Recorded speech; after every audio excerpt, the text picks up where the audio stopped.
नमस्कार, पुन्हा एकदा आपले स्वागत आहे मित्रांनो। पेन्शनचा नवा फॉर्म्युला, आपणास किती पेन्शन मिळेल जाणून घ्या या व्हिडिओच्या माध्यमातून या नवीन फॉर्म्युल्यानुसार।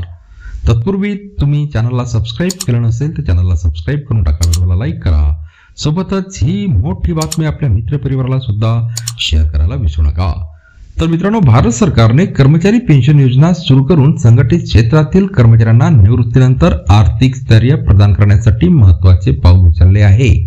कर्मचारी भविष्य निर्वाह निधी संघटना म्हणजे EPFO द्वारे ही योजना व्यवस्थापित केली जाते। यामध्ये कर्मचाऱ्यांना एक अनिश्चित कालावधीपर्यंत काम केल्यानंतर मासिक पेन्शन मिळण्याचा लाभ मिळतो। विशेषतः 10 वर्ष पूर्ण केल्यानंतर कर्मचारी पेन्शन योजनेअंतर्गत किती पेन्शन मिळू शकते याबाबत अनेक कर्मचाऱ्यांना उत्सुकता असते।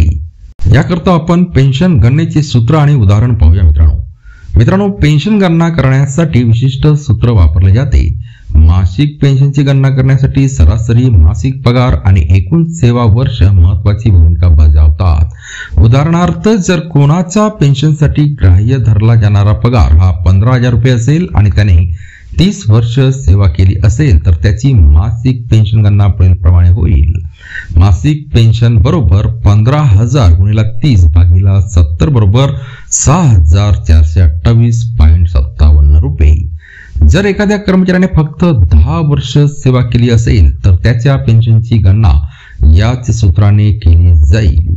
लवकर पेन्शन घेण्याचा पर्याय मित्रांनो, 50 वर्ष पूर्ण झालेल्या कर्मचारीस लवकर पेन्शन घेण्याचा पर्याय उपलब्ध आहे। मात्र यासाठी दरवर्षी 4% कपात केली जाते। जर कोणाला 55व्या वर्षाच्या वयात पेन्शन घ्यायची असेल तर 3 वर्षासाठी एकूण 12% कपात केली जाईल। उदाहरणार्थ, जर एखाद्याचे मूळ पेन्शन हे 6,428.57 रुपये असेल, त्याने 55व्या वर्षी पेन्शन घ्यायचे ठरवले तर त्याच्या पेन्शन मध्ये 12% कपात होऊन अंतिम पेन्शन ही 5,657.14 रुपये असेल।